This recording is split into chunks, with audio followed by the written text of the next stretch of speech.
Olá, no Documento Verdade de hoje, o sonho de ter uma família. Mais de 9.000 crianças e adolescentes no Brasil vivem em abrigos e esperam ser adotados. Já o número de pessoas que querem adotar um filho é bem maior, passa dos 40 mil. No programa de hoje vamos mostrar por que essa conta não fecha. Você vai ver a partir de agora histórias de pessoas que abriram mão da guarda dos próprios filhos, de mulheres que recorreram à adoção porque não conseguiram engravidar e de famílias que ganharam filhos de coração depois de criarem os biológicos.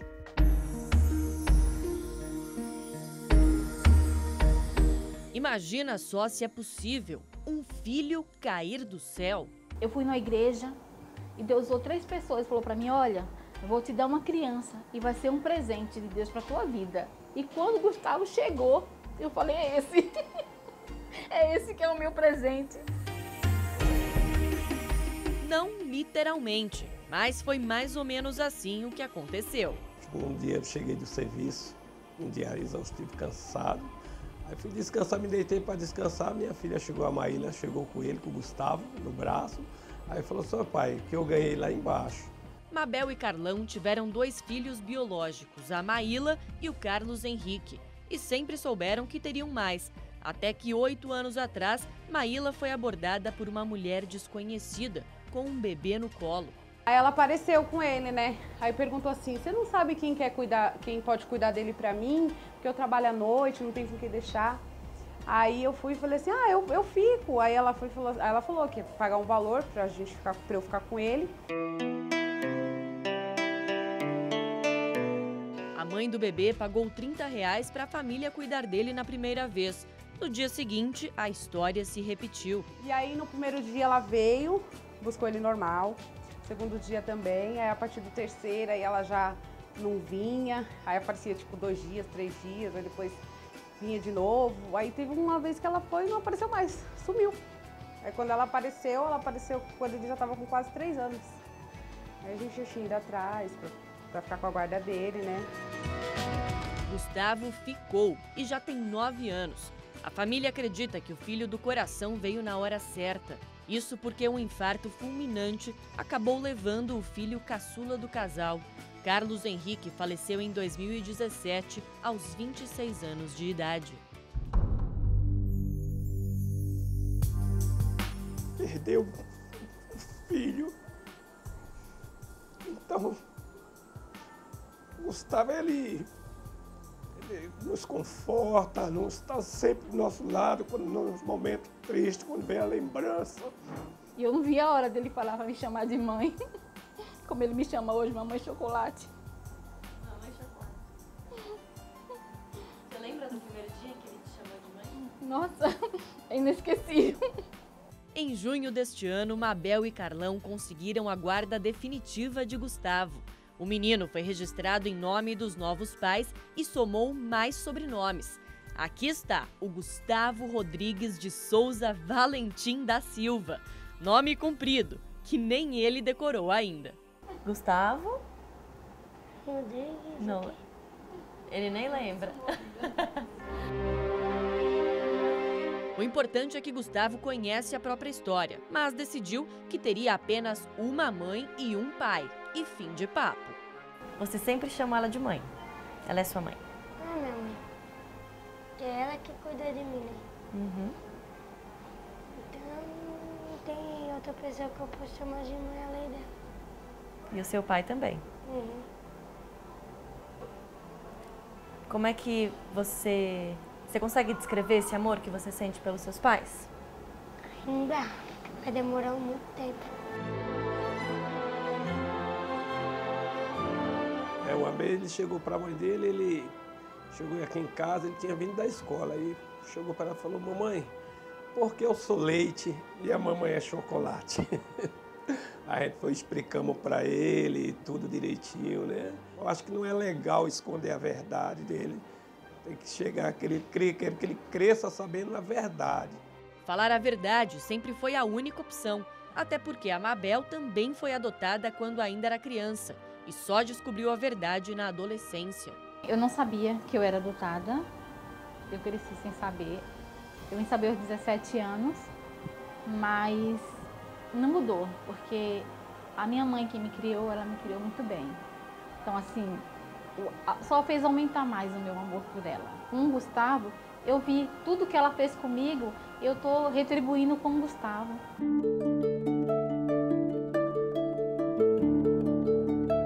Mas nem toda família tem essa sorte. Muitas esperam anos para conseguir encontrar um filho. Foi o caso de Vanderlei e Renata, que optaram pela adoção após várias tentativas frustradas de gravidez. Infelizmente, a gente tinha um problema de conseguir manter essa gravidez ao longo dos meses. E então tivemos um processo de perda de pelo menos 3 bebês nesses caminhos. Eu, principalmente psicologicamente, já não aguentava mais, fisicamente, e a gente já estava no processo, né, de adoção. Então, foi mais um motivo assim para falar, não é nem que eu estou desistindo, mas não, muito sofrimento, então vamos apostar tudo, as fichas nessa opção, né, na adoção.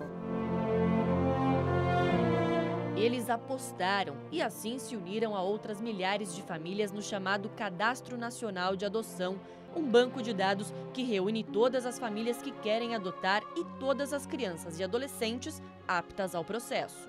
Depois de 4 anos esperando na fila de adoção, o telefone tocou em novembro de 2016 e com uma grande surpresa, o presente estava chegando finalmente e ele era em dobro.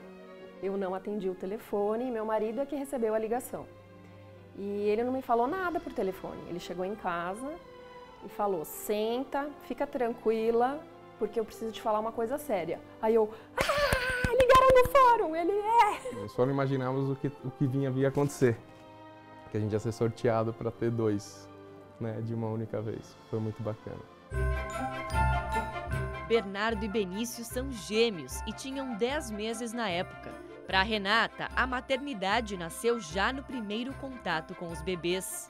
Eu fiquei apaixonada naquele instante, pelos 2. Ainda mais que um deles veio com o bracinho assim no meu colo, né? Com o Vanderlei foi um pouco diferente. Não foi de primeira vista, vamos dizer assim. Sem dúvida foi quando nós trouxemos eles para casa, mas eu brinco que para mim não foi nem nesse momento. Foi alguns meses já depois, que eu já estava, enfim, totalmente envolvido com eles, né? Desde até antes de trazer eles para casa, mas quando foi um dos meus filhos, o Bernardo, ficou extremamente doente. E aquilo para mim foi uma loucura. E... desculpa até. Aí o instinto falou mais alto. Quando eu senti a possibilidade de poder perder ele, e ali eu entendi que eu era pai. Adotar um filho no Brasil envolve várias etapas. Primeiro, a pessoa interessada precisa procurar a vara de infância e juventude do próprio município. Depois, manifestar interesse e dar início à inscrição. Em seguida, é obrigatório fazer um curso de preparação psicossocial e jurídico. Os pais ainda passam por entrevistas e visitas domiciliares feitas por uma equipe técnica. Durante uma das entrevistas, o pretendente deve descrever o perfil da criança desejada, com características como idade, cor da pele, se pode ter doenças ou não, entre várias outras. A partir de um laudo com a conclusão das etapas passadas, o juiz dá a sentença se os pais estão aptos ou não para a adoção. Com o pedido acolhido, o nome é inscrito no Cadastro Nacional.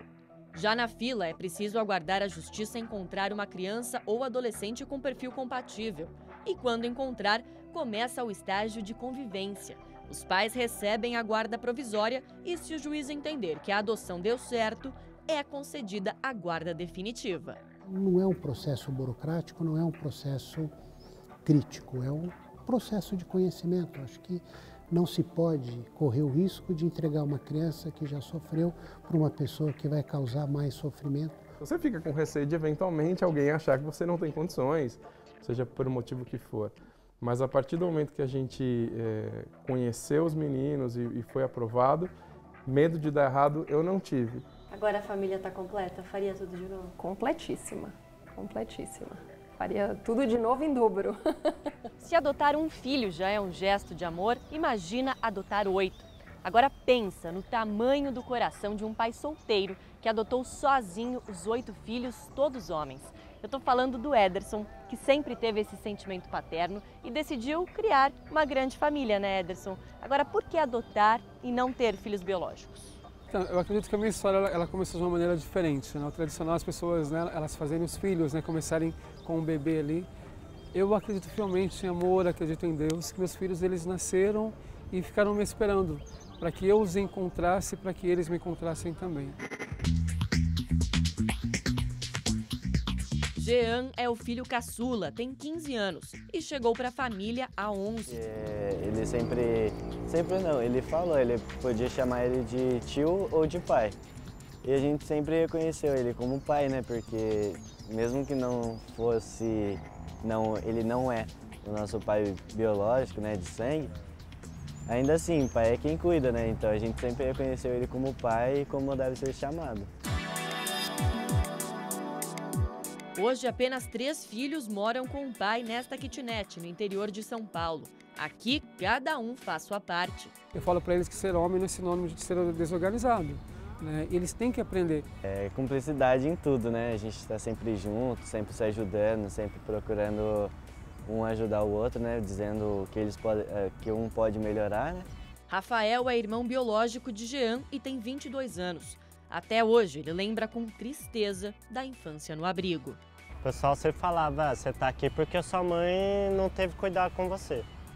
Que ela não cuidou de você, por isso que o conselho tutelar foi lá e buscou.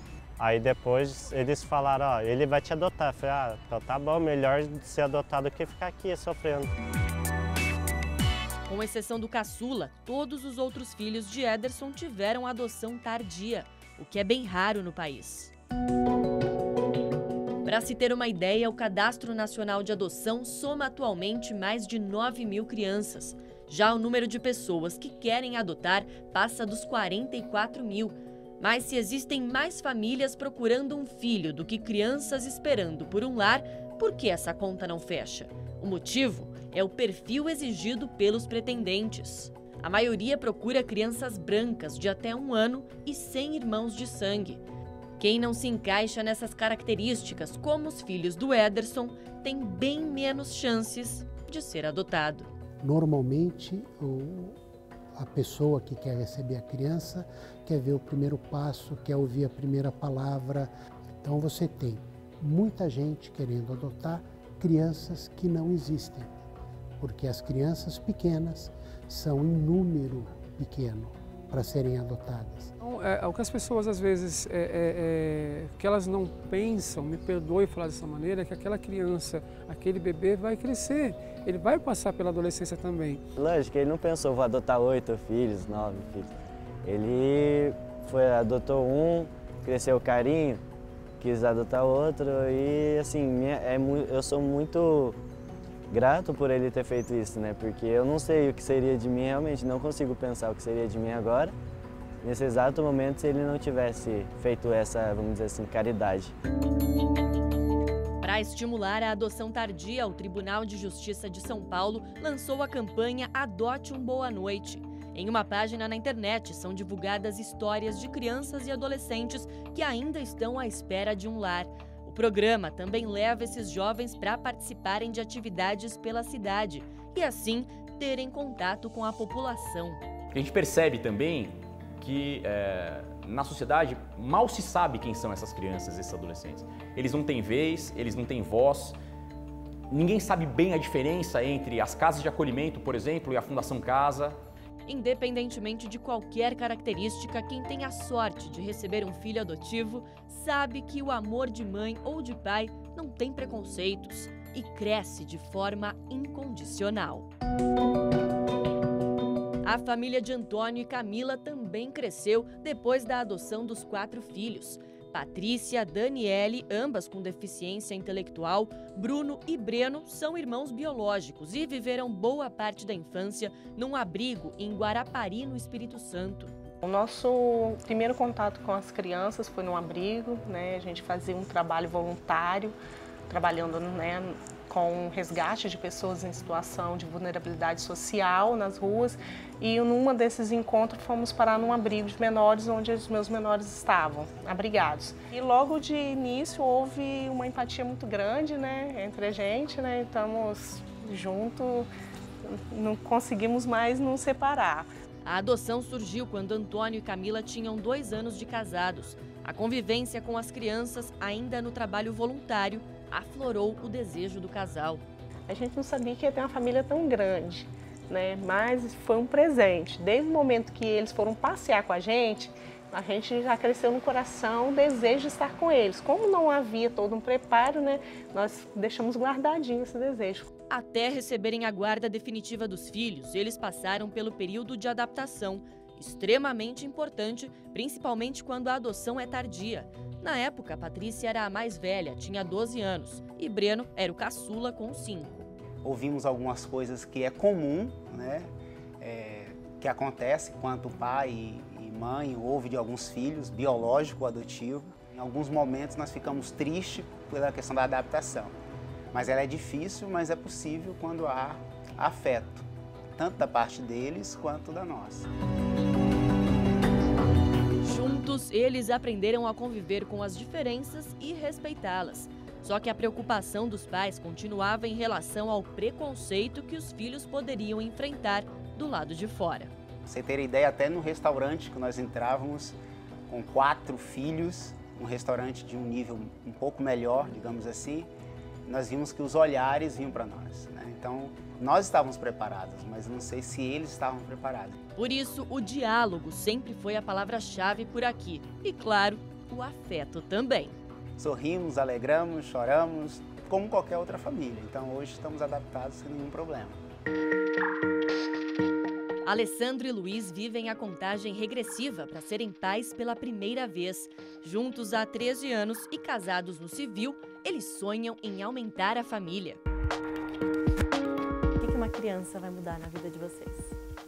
Acho que tudo, vai mudar tudo. A rotina não vai ser mais a mesma, vai ser uma outra rotina, né? A gente vai sair da rotina de vida 2 para uma rotina de vida 3 com uma criança.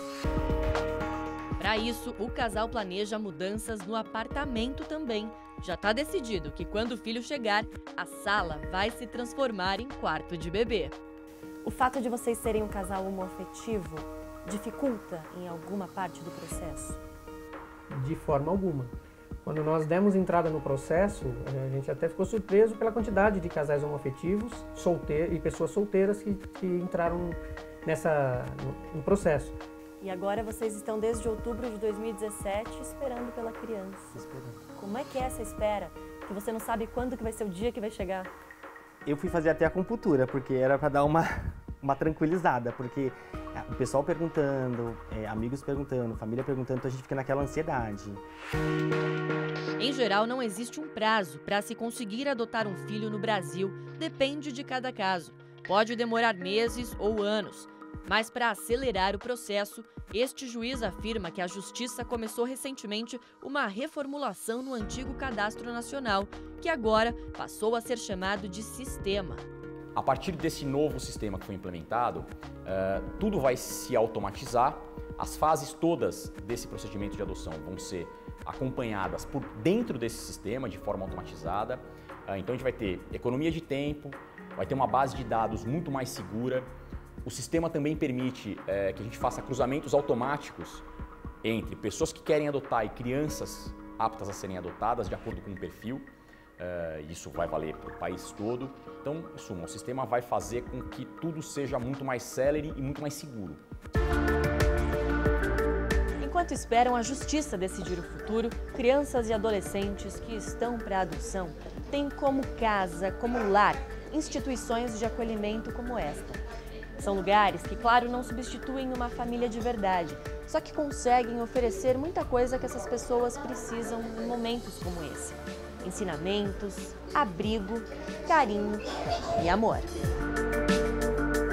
Nossa equipe visitou um abrigo na Zona Oeste de São Paulo, onde vivem 15 crianças e jovens de 1 até 16 anos de idade, vítimas de abandono, maus tratos e até violência.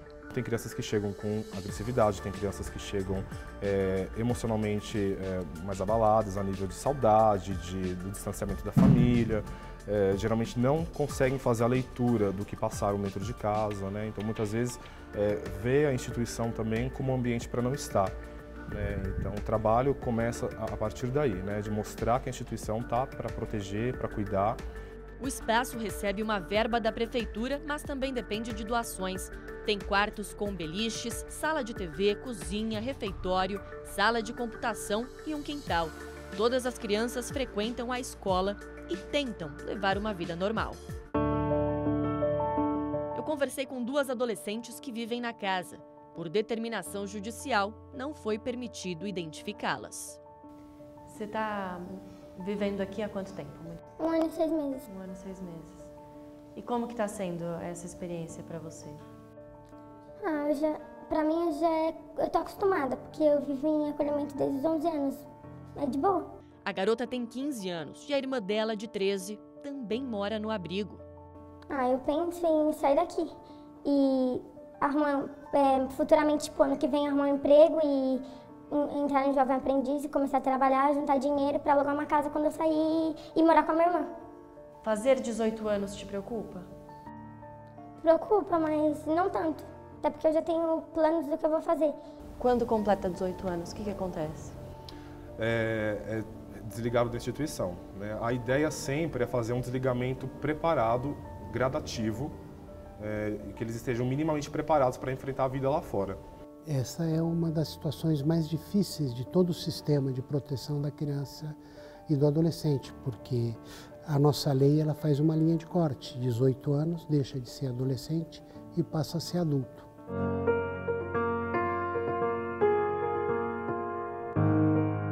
Algumas ONGs oferecem acolhimento em repúblicas para quem completa 18 anos. Só que mesmo assim o futuro é incerto. Não existe garantia de que vão existir vagas, como explicou a outra adolescente do abrigo. Você falou que tem 16 anos, daqui 2 anos você vai completar 18. O que você pensa para o seu futuro? Assim, você para pensar nisso? Quando você fizer 18, para onde você vai? Eu pretendo ir para a República, porém lá eles só aceitam quando ou você está estudando ou você está trabalhando.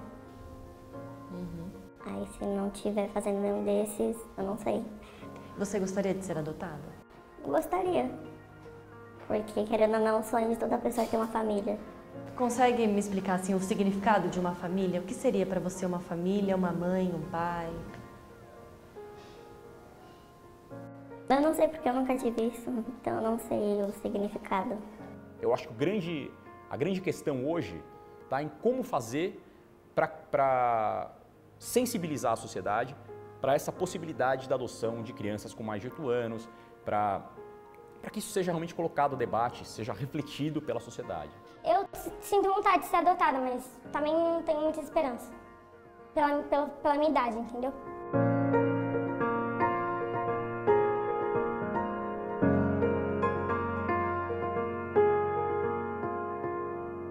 O Documento Verdade foi conhecer os desafios de 2 famílias homoafetivas de Minas Gerais que precisaram brigar na justiça pelo direito de criar seus filhos.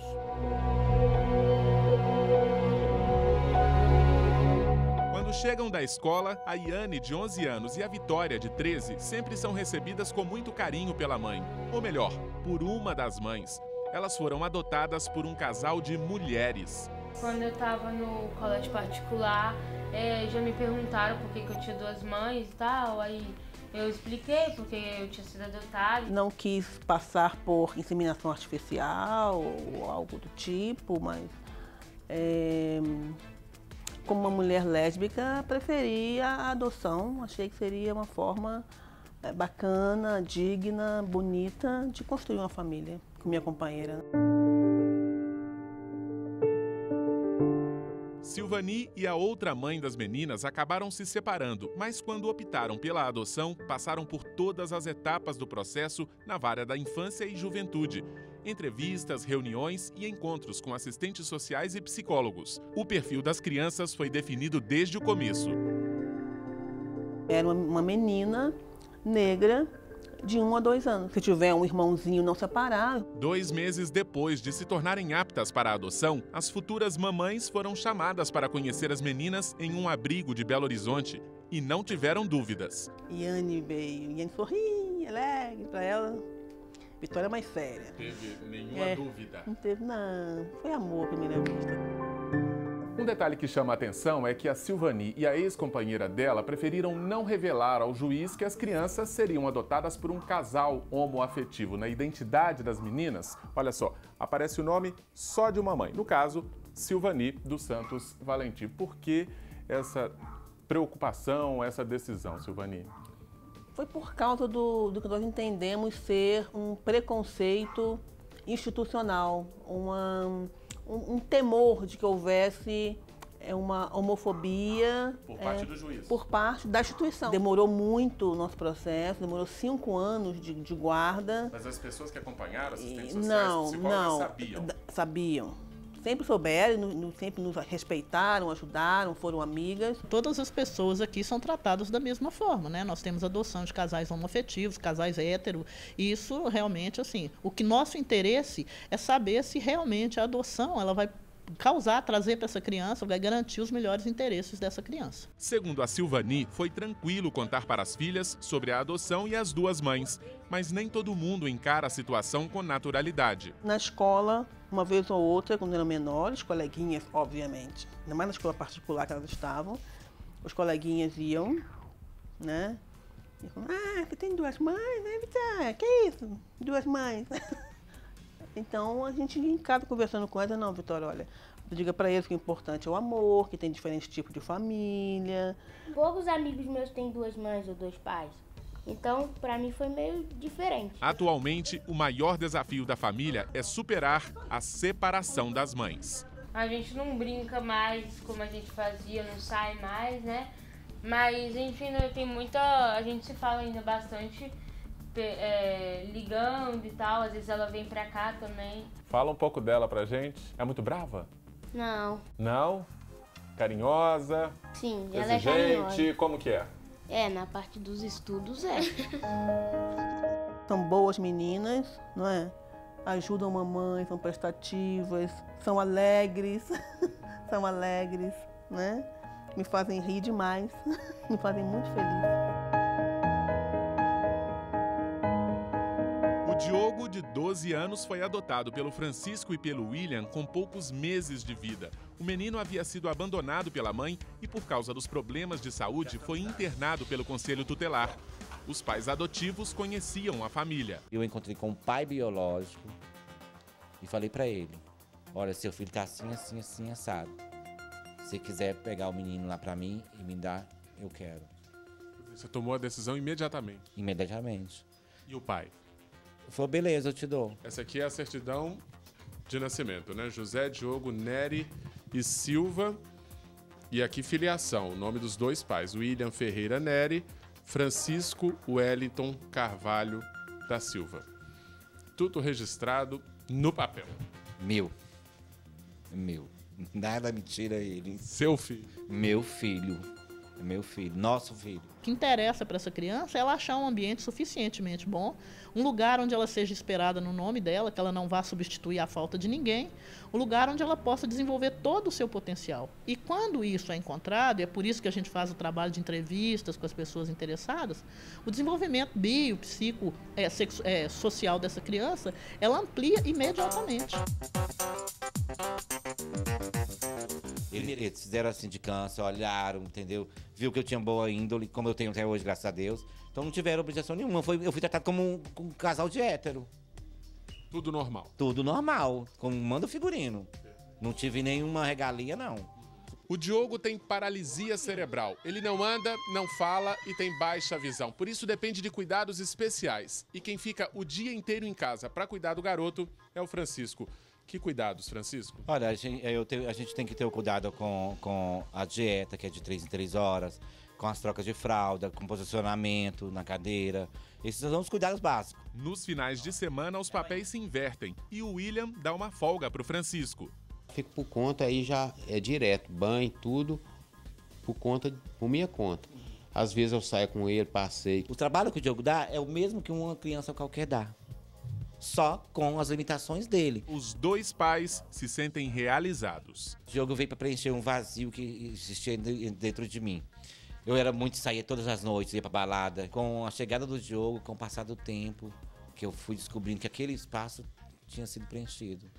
Aí onde caiu minha ficha, era isso que faltava. Foi um presente de Deus, né? Porque ele surgiu, foi assim, foi para suprir mesmo.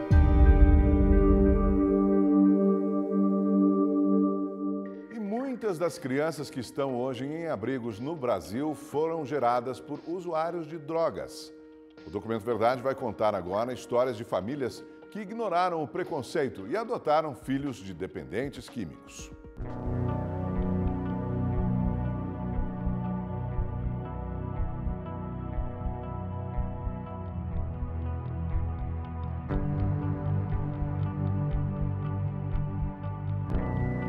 A minha filha, ela se resume em milagre, amor e fé. Uma criança de apenas 5 anos, alegre, esperta e inteligente. Mas quem a vê hoje não imagina o que ela passou. Filha de uma usuária de drogas, nasceu prematura, ficou internada entre a vida e a morte. Sobreviveu e depois foi doada pela mãe que não tinha condições de criá-la. E se não fosse esta mulher, hoje a mãe adotiva, o destino da menina poderia ter sido bem diferente. Nós vamos entender um pouco melhor a história dessa família que há 5 anos ganhou uma nova integrante. Como nem todo mundo do convívio delas sabe do processo de adoção, a gente não vai identificá-las. Como é que você ficou sabendo da sua filha? Como é que você ficou sabendo que a mãe biológica dela estava grávida? Então, ela morava perto da minha casa e ela passava sempre pela minha porta e eu sempre chamava e ela me pedia as coisas, eu sempre dava uma alimentação para ela e ela estava grávida. Aí a barriga foi crescendo e ela sempre falava, esse neném aqueceu. Nem mesmo durante a gestação a mãe biológica abandonou as drogas. Ela nasceu na rua, né? Ela nasceu na rua, a mãe estava se drogando e ela usando cachaça e a cocaína. Quando chegou uma situação, a mãe caiu desmaiada. E a minha filha nasceu na rua. São bebês que podem fazer tremores, podem fazer febre, sudorese, chegam inclusive a ter crises convulsivas no período neonatal e relacionados à abstinência do uso da droga durante a gestação. Eu não escolhi. Eu não fui num abrigo e eu quis a minha filha. Eu quero adoção, não. Aconteceu. A criança ficou internada por mais de um mês fazendo desintoxicação. Assim que a menina finalmente foi para casa, a mãe adotiva foi conhecê-la.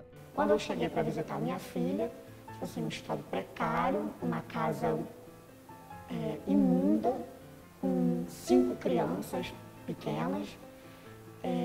Quando eu cheguei e chamei, a minha filha estava nos braços da avó materna, só de fralda. Quando eu olhei para o rosto da minha filha, nos braços dela, eu vi um passarinho desprotegido do ninho. Aí ali eu tive aquele momento, assim, muito forte dentro do meu coração. Nossa equipe de reportagem encontrou com a mãe biológica da menina. A usuária contou por que decidiu abdicar da guarda da filha. Eu larguei porque eu não tinha onde morar, só tinha minha mãe me aceitou em casa, não tinha ninguém comigo, ficava pela rua. Hoje, com 37 anos, a mulher é usuária de cocaína e álcool desde os 14. Segundo ela, o vício começou depois da morte do pai. Você se arrepende do que você fez? Não. Por que você se emociona? O que passa? O que você sente agora? Porque a minha mãe teve 7 filhos e tinha uma moça que queria me criar, me levar, era bem de vida. Eu preferia que ela me levasse, mas minha mãe não deixou. Entendeu? Eu queria essa vida inteira. pensando em um destino diferente para a filha que a mulher resolveu entregá-la para adoção. Eu vejo ela, eu sempre vejo, sei que ela está bem, tenho o que ela quer. Pelo menos ela vai estar em boas mãos, bem cuidada, não vai ter a vida que eu tenho hoje em dia. A família está completa. Eles agora aguardam a documentação definitiva da adoção. Se uma pessoa for pegar uma criança para adotar hoje, vai no amor, não olha para o problema. Não olha que você é filha de usuária de droga. Cria, dá amor, dá assistência médica, dá educação.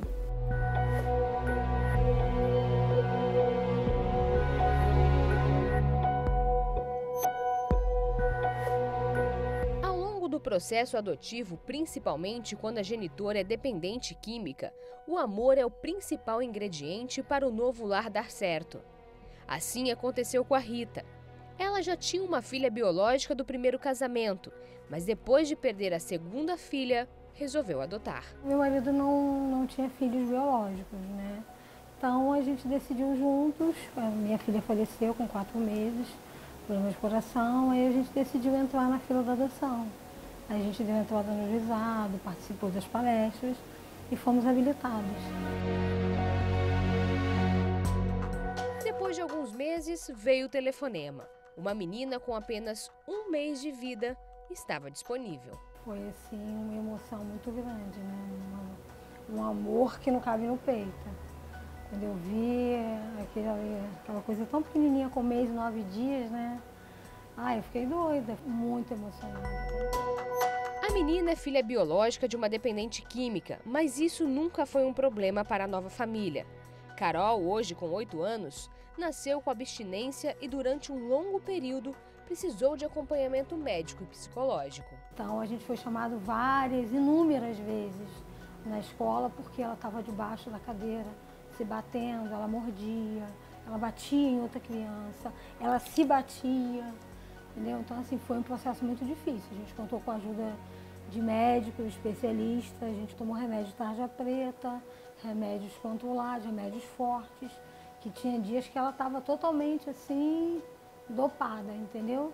Aí aos poucos a gente foi conseguindo superar isso aí e tirar essas medicações.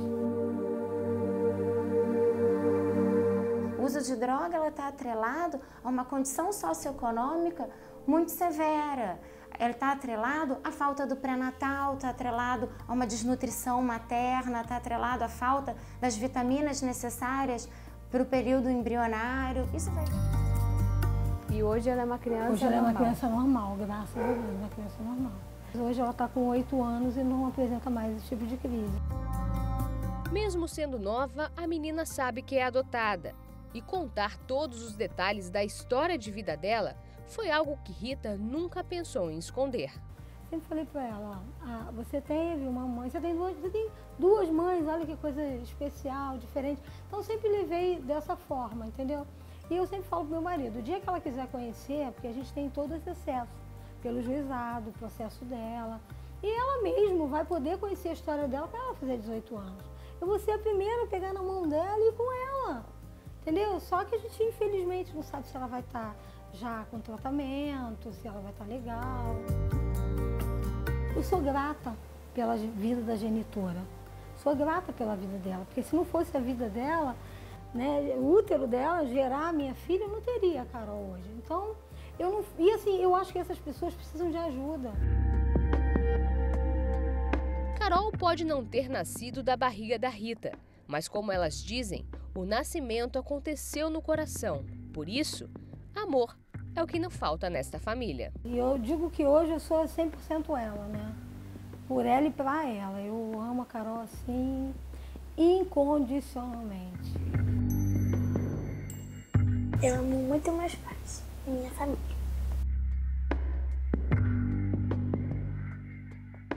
Documento Verdade fica por aqui. Perdeu algum momento do programa ou quer assistir novamente? Se inscreva no canal da Rede TV no YouTube. Até mais!